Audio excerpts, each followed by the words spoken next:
We love transcendence because we think it's our ticket out of here.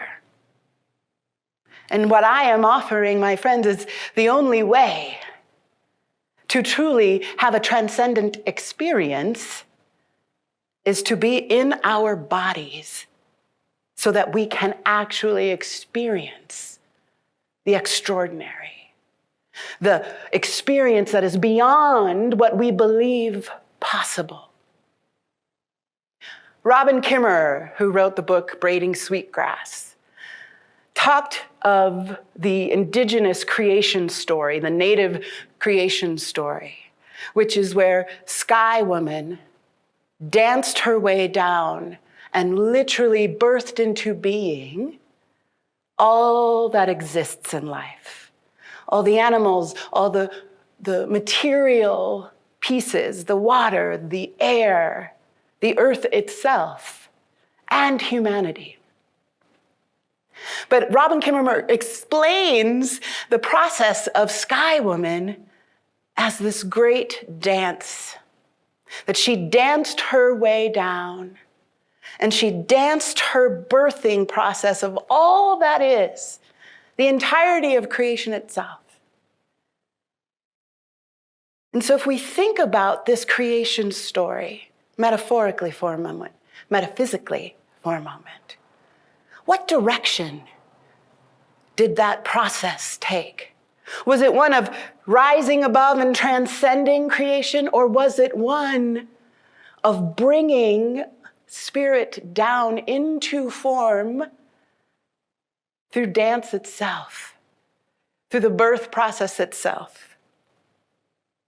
And so what I am offering is that the actual creative process is the process of spiritual living.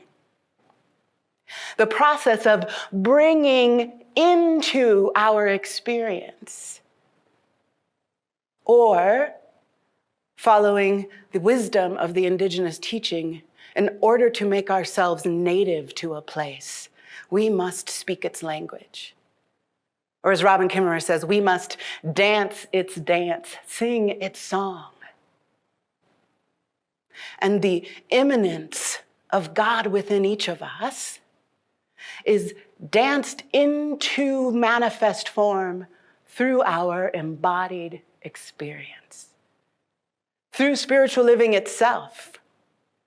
And that this desire to transcend it all is actually the very misunderstanding that is in the way of spiritual living. This is the very barrier itself to manifesting a world that works for everyone. So let us switch the direction we are moving in our spiritual practice. Let us make ourselves native to God. Let us make ourselves indigenous to our divine birthright, the indwelling spirit, the lived spirituality. This is the direction we must move in order to make true an embodied spirituality, to make true a living God, to make true spiritual living. Ernest Holmes, the founder of Science of Mind, told us, unless we become the living embodiment of love and light, we shall have no justification in saying that God is love and light. Unless we become the embodiment of these great principles, then we don't get to actually say that these principles are true. We must become the living proof of God itself. That is our call in Centers for Spiritual Living. That is our call as folks who claim, I am spiritual but not religious, is because we each individually commit ourselves to the living of these truths. We allow our very bodies, our very lives, to be the expression of these great truths, of this divine wisdom, of spiritual principle. And I love that Ernest said, we can't justify these principles. We can't even begin to point to these truths if we are not willing to be an embodiment of them. Which the only way I know to be embodied is to actually get into these fleshy, lovely, curvy, shapeful bodies of ours. And often in that desire for transcendence, we want to separate ourselves from this lived experience. We want to separate ourselves from those circumstances and conditions out in the world. We want to separate ourselves from what is the suffering of many on this planet.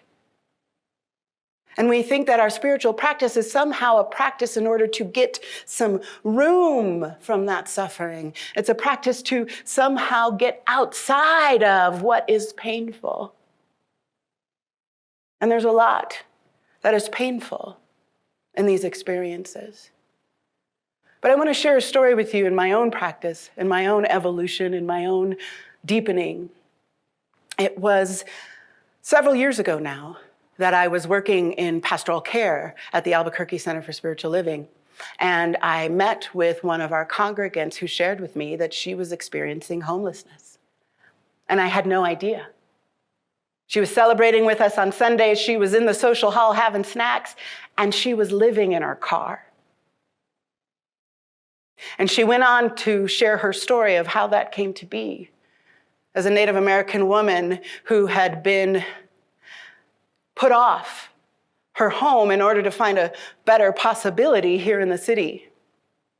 And before she left her reservation, she shared with me how she grew up and that her mother had her children hide below the window lines because the folks from the church, who also had a orphanage there, would come through their reservation looking for children that needed them to take them to the orphanage. So she lived her childhood experience learning to stay below the window line so they wouldn't get caught and kidnapped and taken to the orphanage at the church.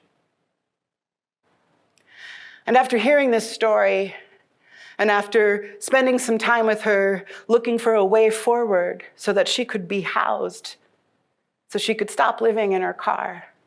And we created some next steps, and she went on her way to move on those next steps. And I was devastated. Devastated. I left the church building and went to sit in the rose garden where I often went for solace and peace and a little time out. And on my way to the rose garden, I watched as I saw a woman who was clearly packing her whole life on her back. And she was walking through the parking lot next to the rose garden, and she was looking for treasures. I imagine she was looking for change or food. And her eyes were just trained looking for treasures. And at that time, I just began shaking my fist. Why? How could this be so? This cannot be the world that we are living in. Where is God right now? And why are you making me see and making me be present to this unacceptable suffering on our planet? Right here in my own neighborhood, right here in my own church. Why? And I took that why into the rose garden, and as I walked into the rose garden, I saw an abandoned duffel bag. And it was clear to me that someone had abandoned their life's belongings on that bench because it had become too heavy to carry. And I sat in that rose garden with the smell of urine and the beauty of blossoming roses all mixed together. And I was broken open. I was broken open more than I had ever been. And it all began to glow.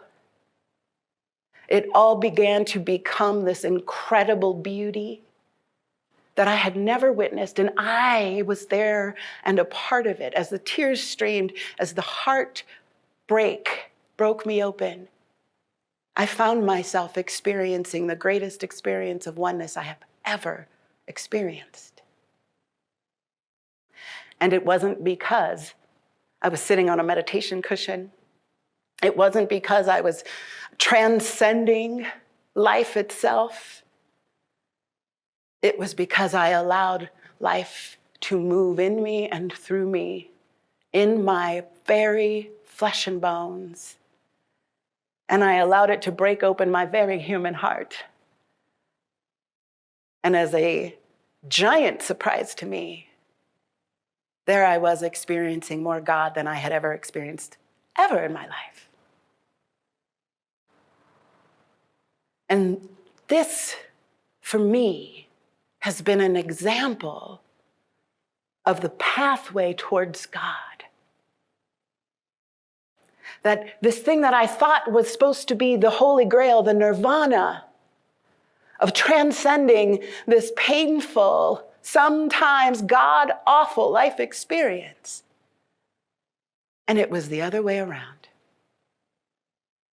It was the painful, God-awful life experience that brought me more close, that brought my very life more into alignment with what is true, is that there is only one.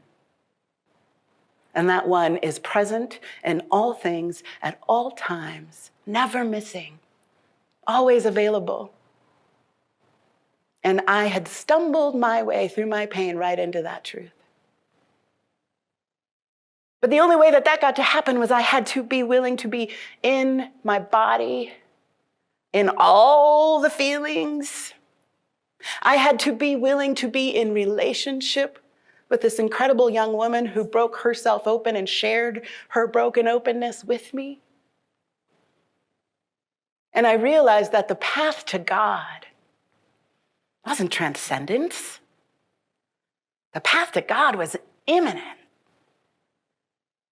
And I only had to make myself available to it, to make myself native to God itself, to the wholeness and the totality of this incredible thing we call life that we share together.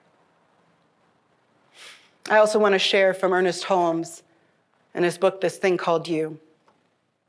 He says, "You belong to the universe in which you live. You are one with the creative genius back of this vast array of ceaseless motion, this original flow of life. You are as much a part of it as the sun, the earth, and the air. There's something in you telling you this, like a voice echoing from some mountaintop of inward vision, like a light whose origin no one has seen, like an impulse welling up from an invisible source. You are as very much a part of this one as the air itself. Nearer than hands and feet, or as in the Quran, nearer than the jugular vein. We each have this indwelling impulse. And the impulse isn't to get away from it all. The impulse isn't to sit in our lotus position, cushioned up and rising above in consciousness above it all. The impulse is towards one another. The impulse is to gather these arms we've been given around life itself, around each other, to allow those beautiful emotions and feelings to move us as spiritual beings who have been given the incredible privilege of experiencing the one. And you and I each are this divine outlet for this experience. You and I each have inherent birthright to the experience of God in our own beings, in these fleshy bodies of ours.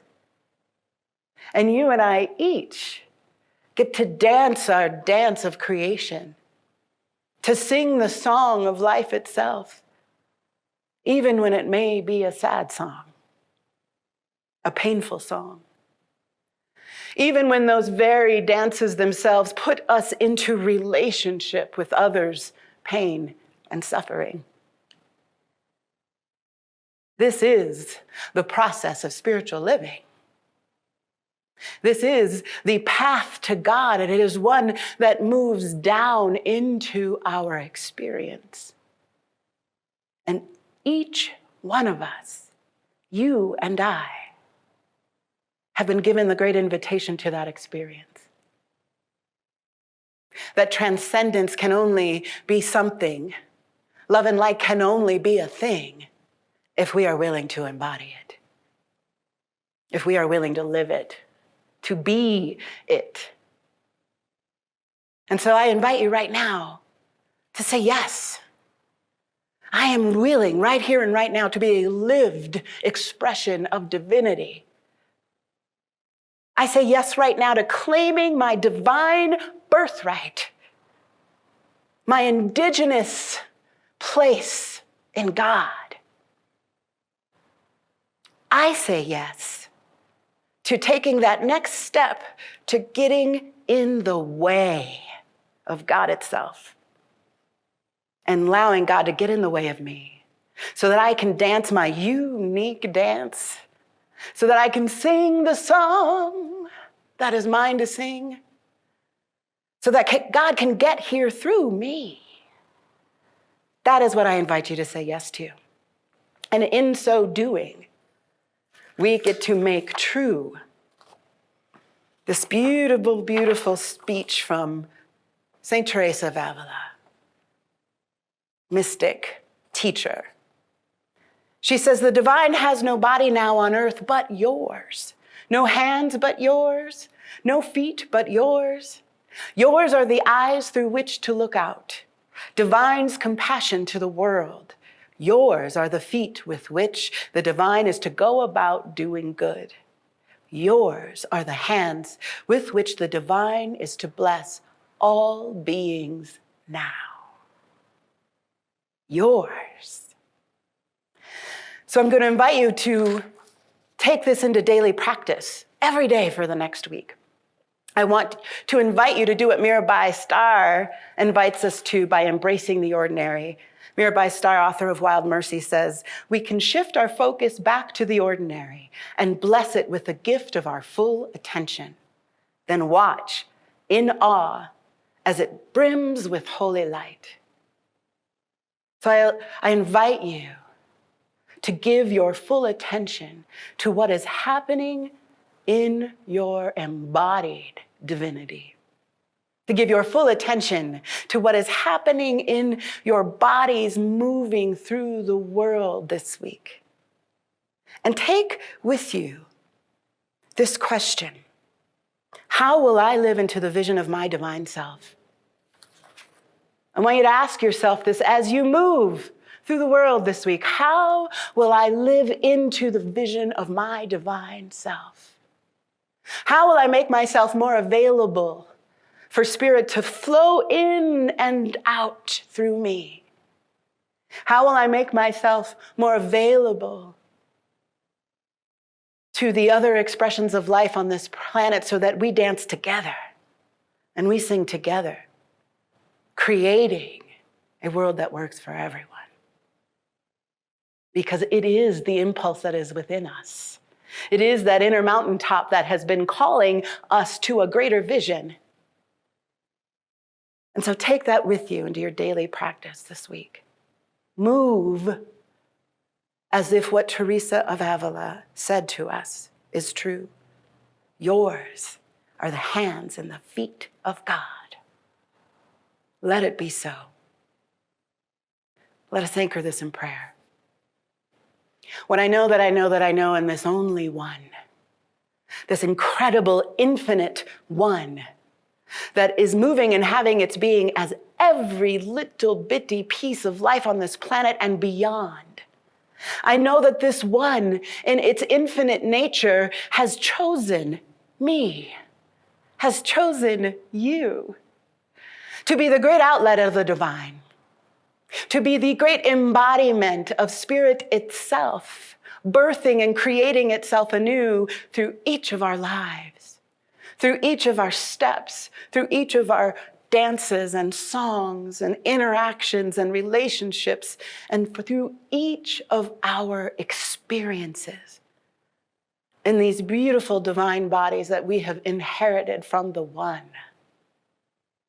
And so I know as each of us commit ourselves more deeply to being the hands and the feet of God, to being the doers of good, to being the blessing on this planet, I know only one thing is possible, and that the world continues to become the world that works for every single one of us. For every people's, for every tree people, for every animal people, for every human people, through the air itself. It all becomes more and more unified in its expression. We come together more fully than we've ever come before in absolute harmonious song and dance of the One. It is the only possibility unfolding, and it is good. And so join me in letting this be the truth by saying, and so it is. Here at Center for Spiritual Living Greater Las Vegas, we are a mission and vision-driven community. We offer transformative educational opportunities, deep and meaningful moments of connection, uplifting Wednesday and Sunday services. We greatly appreciate your contributions that support the amazing work we're doing here in Southern Nevada. We have several easy ways you can contribute. We have text to give. Simply text the amount of your donation to our text to give number, and you'll be prompted to enter your information. There's a link to our online donation page posted below this video where you can contribute by debit or credit card. And of course, you're always welcome to send a check to our office if that works better for you. All of your contributions go to support the great work that we're doing here in Greater Las Vegas community.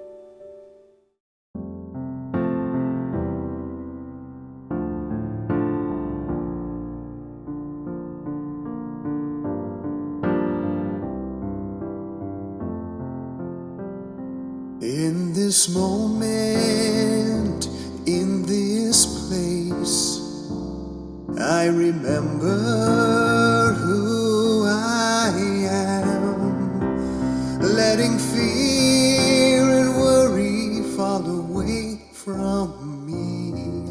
I open my eyes and see there is only there is only love, love that heals, love that sets us free. There is only love. When I lose myself, when it seems I've lost my way, when I go inside and I quiet my mind, I can hear Spirit gently say, there is only love, there is only love that heals, love that sets us free. There is only love. There is only love. There is only love. Love that heals, love that sets us free. There is only love. There is only love. There is only love.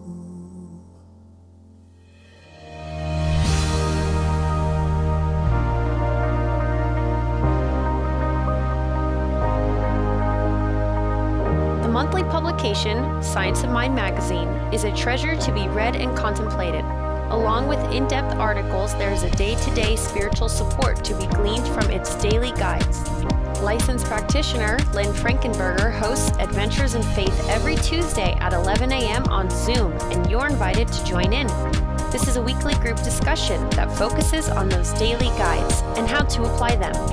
Check Facebook and our weekly newsletter for more details. CSL Greater Las Vegas brings you much of your favorite spiritual music every Friday at 7 p.m. with spiritual soundscapes. Enjoy performances from CSLGLV vocalists along with special guest singers. It's music for your soul. Subscribe to the CSLGLV YouTube channel to get a convenient link sent to you for each musical performance.